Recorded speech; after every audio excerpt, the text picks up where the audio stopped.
बिस्मिल्लाहिर्रहमानिर्रहीम। कैसे हैं भाई आप लोग? रटना नहीं, समझना है। Uploads on request number 13 Shahana गुल ऐवान की रिक्वेस्ट पर ये वीडियोस बनाई जा रही हैं वेक्टर्स की। ये पूरी सीरीज़ है वीडियोस की जो कि हम चल रहे हैं अभी मैट्रिक फिज़िक्स वेक्टर वाले चैप्टर से। फर्स्ट ईयर फिज़िक्स वेक्टर वाला चैप्टर ये अभी चल रहा है। सिंटेक्स्ट बुक बोर्ड ठीक हो गया। कौन सा लेक्चर है? लेक्चर नंबर 12 पे हम आ गए हैं। कॉपी पेंसिल ले लीजिए, लेक्चर को नोट करना है और मुस्कुराते रहना है। तो ज़िद्दी बच्चे फिर रेडी हैं एक और लेक्चर के लिए। कहाँ तक पहुँच गए हम? अब जो हमारा टॉपिक है वो है resolution and composition bye rectangular components. हम जो है वो दो हिस्सों में करेंगे इसको। हम करेंगे रिजोल्यूशन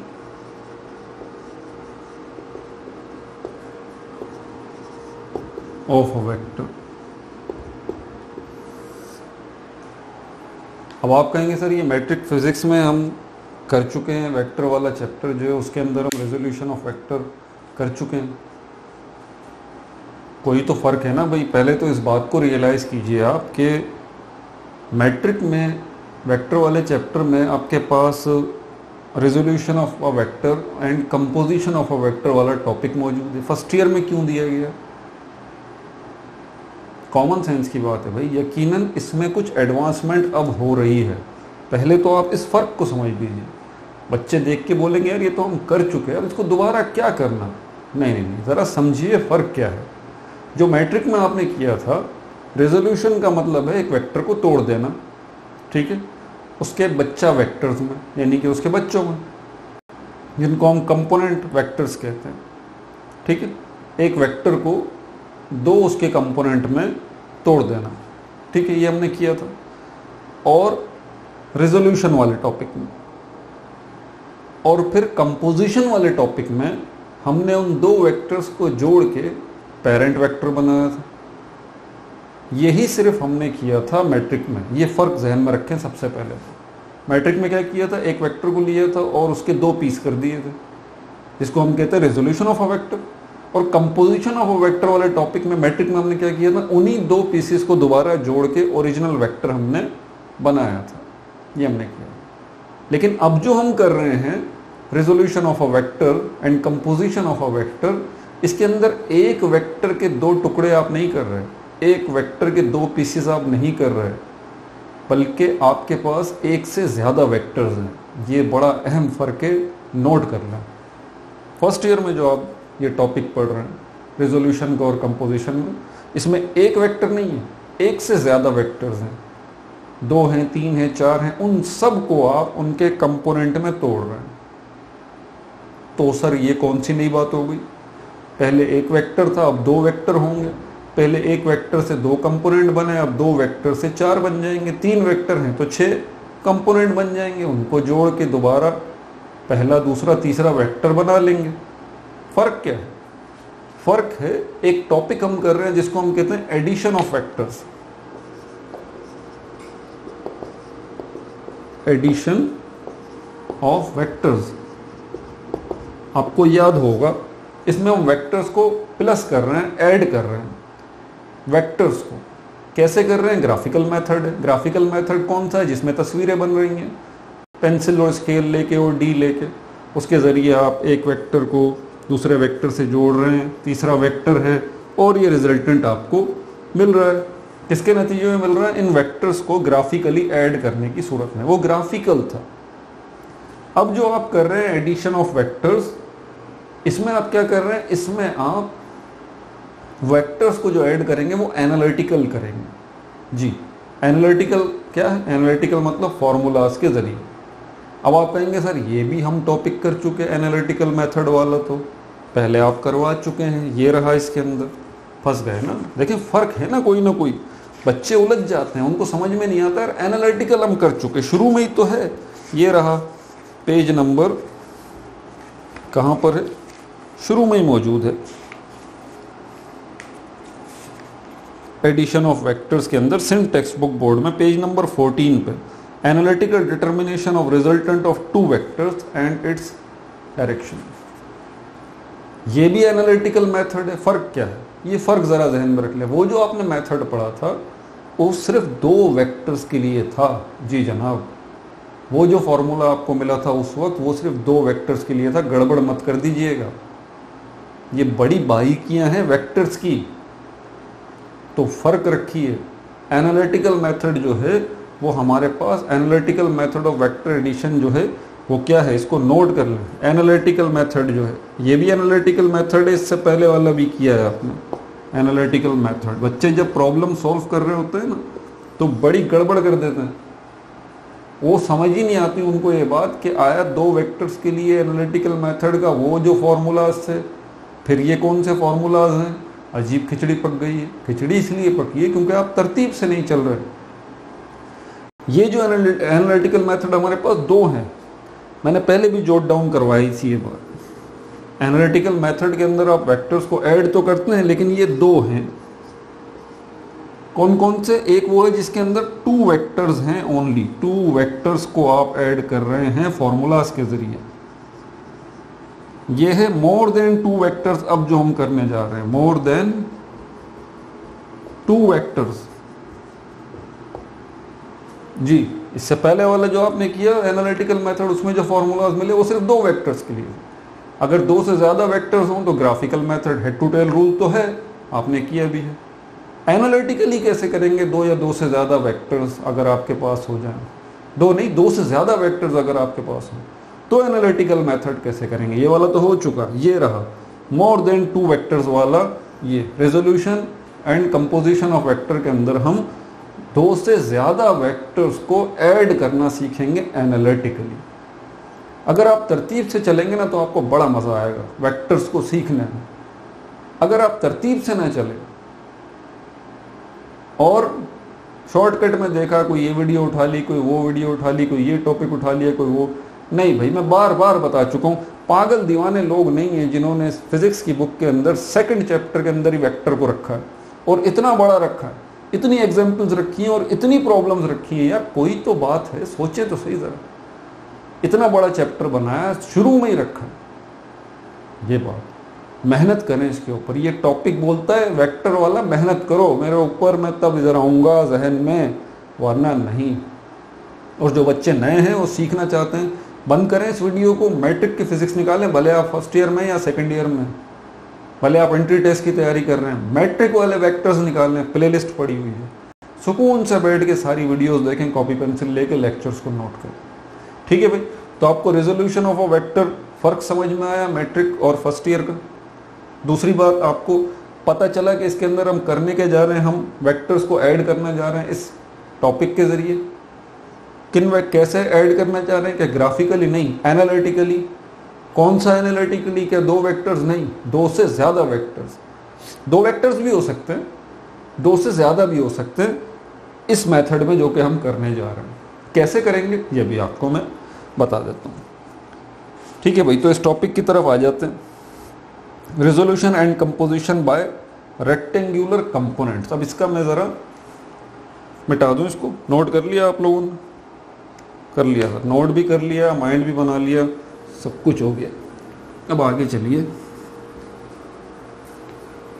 तो रेजोल्यूशन का मतलब तो आपको समझ में आ गया। क्या है रेजोल्यूशन का मतलब? ब्रेक करना, 1 या 2 वेक्टर्स को या 2 से ज़्यादा वेक्टर्स को उनके कंपोनेंट वेक्टर्स में तोड़ देना, उनके बच्चों में तोड़ देना। ठीक है, लेकिन यहाँ पर कुछ और भी लिखा हुआ है, resolution of a vector by rectangular components. Resolution of a vector by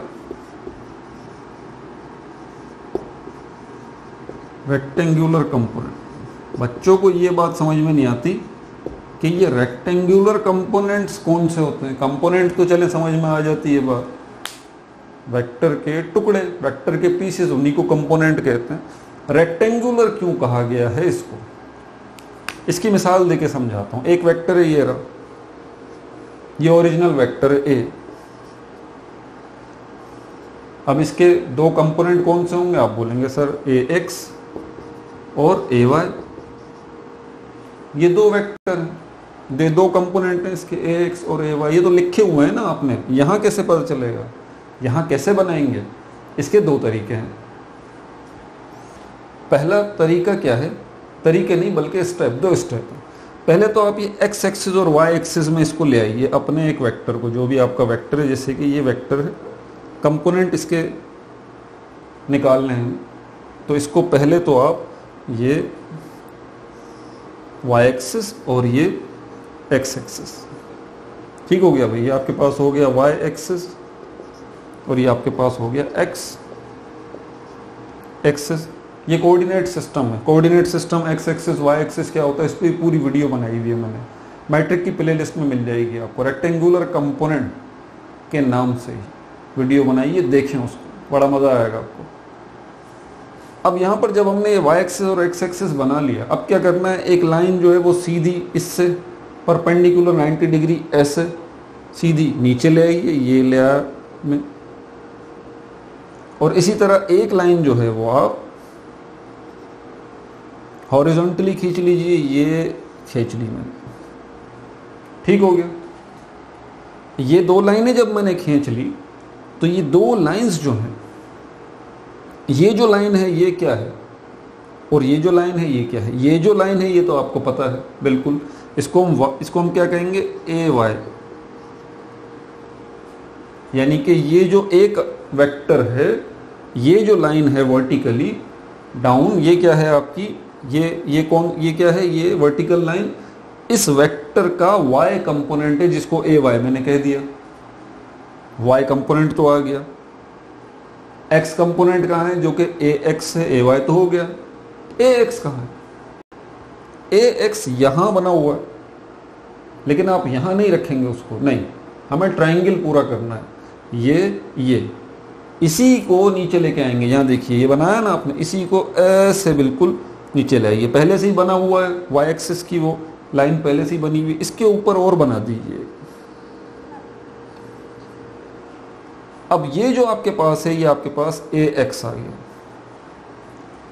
ये 2 जो लाइंस हैं इस ओरिजिनल वेक्टर के परपेंडिकुलर हैं, मतलब 90 डिग्री के एंगल पर हैं, और यही 2 लाइंस इस वेक्टर के कंपोनेंट भी कहलाते हैं, जिनको हम ए वाई और ए एक्स कहते हैं।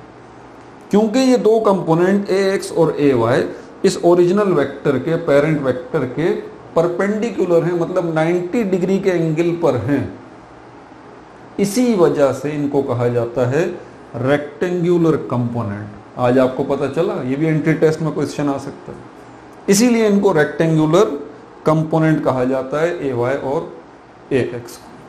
क्लियर हो गई बात। ये ऊपर वाली लाइन जो है इसका कोई मकसद नहीं है, ये सिर्फ आपको समझाने के लिए। ये है, ये ओरिजिनल वेक्टर, ये ए वाई और ये ए एक्स, पूरा ट्राइंगल बन गया। इसमें ट्राइंगल का गेम है सारा का सारा।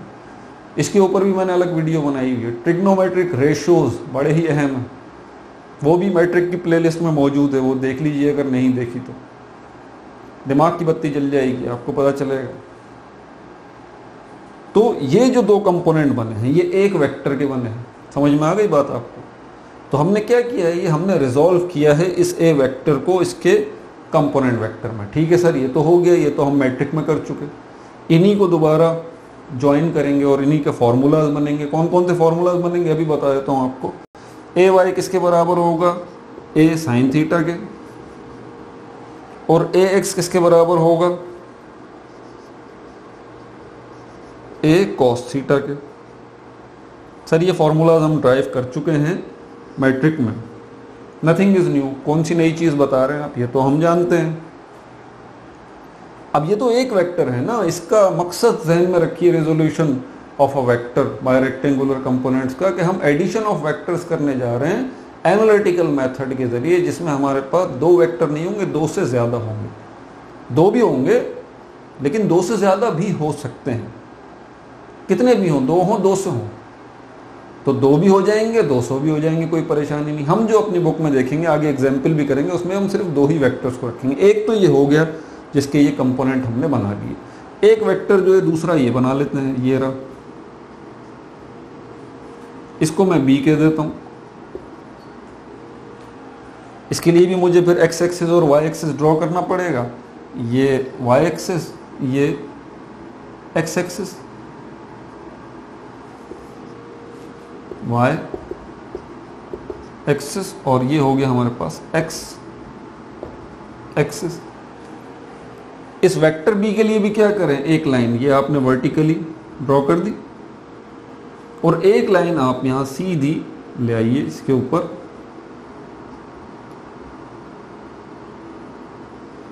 ये जो लाइन है वर्टिकली, ये तो वाई एक्सिस कहलाएगा, सॉरी ए वाई कहलाएगा, नहीं बी वाई कहलाएगा जी। ए वाई तो ये कहलाएगा, ये था, ये क्या है, ये बी वाई।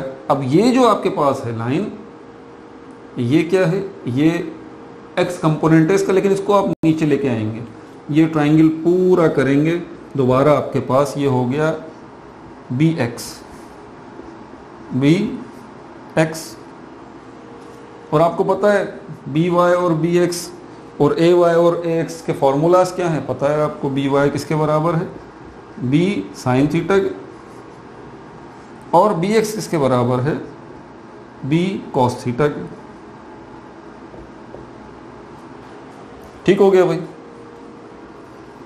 ये और ये दो वेक्टर्स मैंने आपको बना के दिखा दिए। इन दो वेक्टर्स के कंपोनेंट भी मैंने आपको दिखा दिए। ओरिजिनल वेक्टर जो हैं, ये देखिए इनका फर्क है, इसकी डिग्री अलग है, ये लगभग 45 डिग्री का है, ये वाला जो वेक्टर ए है। ये जो वेक्टर बी है ये लगभग 30 डिग्री का है। समझ में आ रही है बात, ये कितना है, लगभग 30 डिग्री का है ये बी जो है हमारा। दोनों वेक्टर पेरेंट वेक्टर जो है, ठीक हो गया, तो दोनों में फर्क है। अब ये कंपोनेंट जो हमारे पास आ गए, अब इनका हम क्या करें सर, हमने करना क्या है, हमने वेक्टर ए और वेक्टर बी को ऐड करना है। ठीक है, ये मकसद है ना हमारा रेजोल्यूशन ऑफ अ वेक्टर के अंदर, हम यही करने जा रहे हैं ना एनालिटिकली, इन दो वेक्टर्स को हम ऐड करने जा रहे हैं, तो इनको हम ऐड करेंगे किनकी मदद से, with the help of rectangular components. ये जो है ए एक्स ए वाई और बी एक्स बी वाई की मदद से। ठीक हो गया भाई, तो ये मैंने आपको बता दिया। स्टेप नंबर 1 क्या है, सबसे पहले आपको जितने भी वेक्टर्स दिए जाएं, यहाँ तो 2 दिए गए, अगर तीसरा भी दिया जाए उसकी भी कोई डिग्री होगी, मिसाल के तौर पर ये यूं है, ये सी वेक्टर है, इसको भी आप जो है वो हॉरिजॉन्टल और वर्टिकल डिवाइड कर लेंगे, तो आपके पास ये क्या हो जाएगा, सी वाई, और ये हो जाएगा सी एक्स। इसके भी कंपोनेंट आ गए, सी के, बी के भी आ गए, ए के भी आ गए, तीनों को यकजा कर देना है, एक जगह पर इनके कंपोनेंट को जमा कर देना है। अब ये कैसे होगा, ये मैं स्टेप बाय स्टेप आपको बताऊंगा, इस बुक को हम फॉलो करते हैं। ठीक है भाई, लेकिन ये जो एडिशन है, मैंने कहा ना कि अभी तो हम इस टॉपिक में आज की वीडियो में सिर्फ ये रेजोल्यूशन ऑफ अ वेक्टर देख रहे हैं, इसको मैं कहूंगा लेक्चर 12 का पार्ट 1।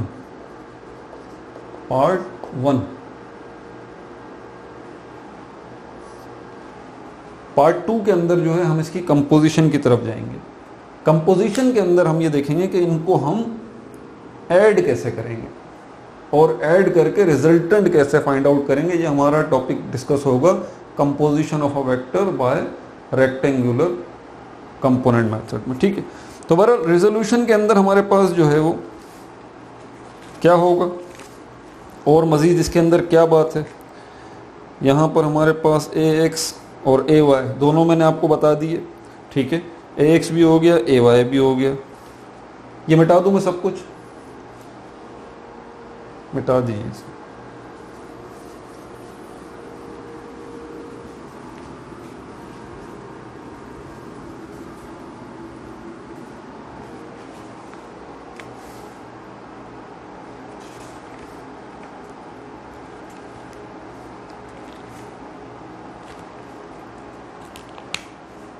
ये जो आपके पास एक वेक्टर था ए, ये किसके बराबर होगा, ए एक्स प्लस ए वाई के, किसके बराबर होगा, ए एक्स प्लस ए वाई के। दूसरा जो वेक्टर होगा वो किसके बराबर होगा आपके पास, B X plus B Y के। तीसरा जो वेक्टर होगा वो किसके बराबर होगा आपके पास, सी एक्स प्लस सी वाई। अब आपको पता है ए एक्स किसके बराबर है, इसको मैं और आगे लेके चलूं तो स्पेस की थोड़ी सी प्रॉब्लम हो जाती है।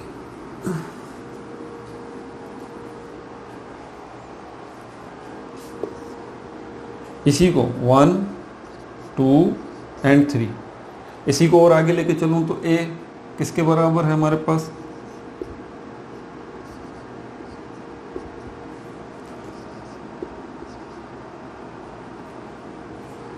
ए किसके बराबर है, ए एक्स के, मतलब ए कॉस थीटा प्लस ए साइन थीटा। सही बात है भाई, ए एक्स किसके बराबर है, याद है ना, ए एक्स किसके बराबर है, ए कॉस थीटा और ए साइन थीटा। बी किसके बराबर है हमारे पास, B cos theta plus B sine theta. और इसी तरह C cos theta plus C sine theta. ठीक है भाई, आप इसको इस तरह भी लिख सकते हैं और आप इसको इस तरह भी लिख सकते हैं, क्योंकि ए एक्स किसके बराबर है, ए कॉस थीटा के। ठीक है, ये हो गया। अब इसमें करेंगे क्या हम, रिजल्टेंट कैसे फाइंड आउट होगा। इसके लिए आपको करना यह है कि जितने एक्स एक्स एक्स वाले हैं, ये रहा ए एक्स एक्स वाला, ये रहा एक्स वाला, ये रहा एक्स वाला, इसको आप लेंगे और क्योंकि रिजल्टेंट फाइंड आउट करने जा रहे हैं ना, तो रिजल्टेंट हमारे पास दो आ जाएंगे। अब एक आर एक्स कहलाएगा, दूसरा आर वाई कहलाएगा। पहला क्या कहलाएगा, आर एक्स कहलाएगा और दूसरा क्या कहलाएगा, आर वाई कहलाएगा। अब आर एक्स के अंदर जितने एक्स हैं आप उनको लिख लीजिए। कितने एक्स हमारे पास, ये रहा A X plus B X plus C X. R Y में कितना हो जाएगा हमारे पास, A Y plus B Y plus C Y.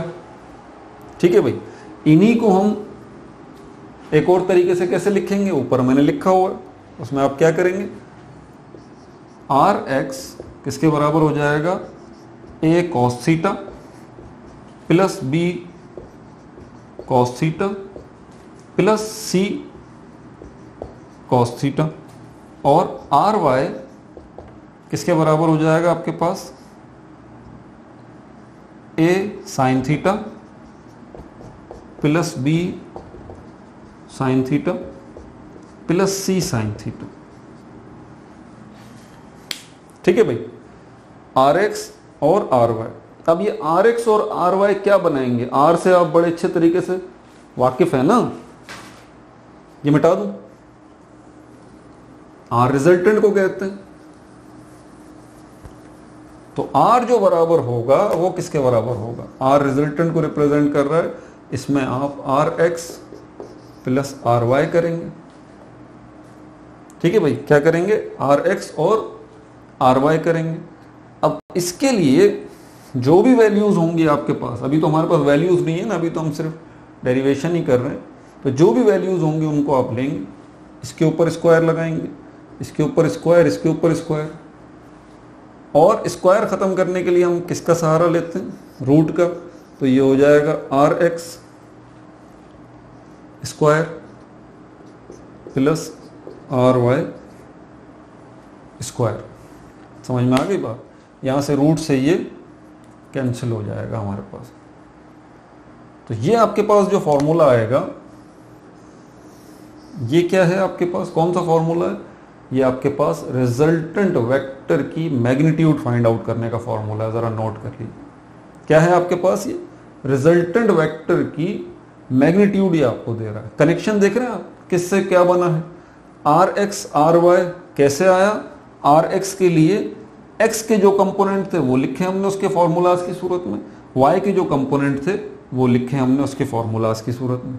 अब वैल्यूज नहीं है अभी हमारे पास, एग्जाम्पल इसकी जब हम करेंगे, आगे इसकी एग्जाम्पल आएगी तो उसमें हम करेंगे तो तफसील से आपको पता लगेगा ये फॉर्मूला आपको क्या देगा। अच्छा, बच्चे थोड़े से कंफ्यूज हो जाते हैं, यहाँ पर बोलते हैं आर नहीं सर, हमारे पास बुक में तो ए लिखा हुआ है,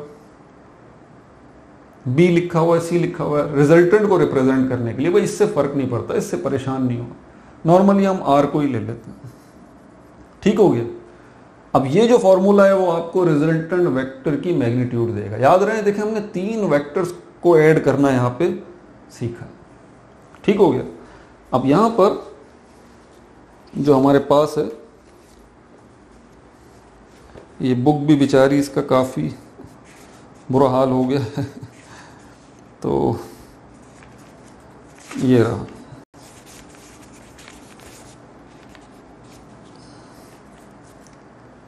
तो ये आपको क्या देगा, ये मैग्नीट्यूड देगा आपको, ये फॉर्मूला आपको क्या देगा, मैग्नीट्यूड ऑफ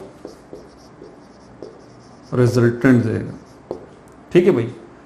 डायरेक्शन के लिए क्या करें, डायरेक्शन के लिए हमारे पास जो है वो कौन सा फॉर्मूला है, tan थीटा हम लेते हैं, ये मिटा दूंगा वो साइड,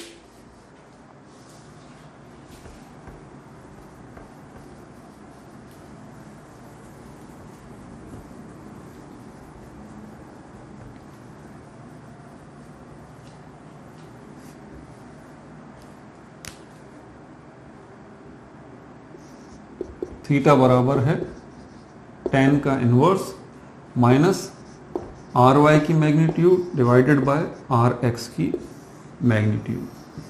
ठीक हो गया।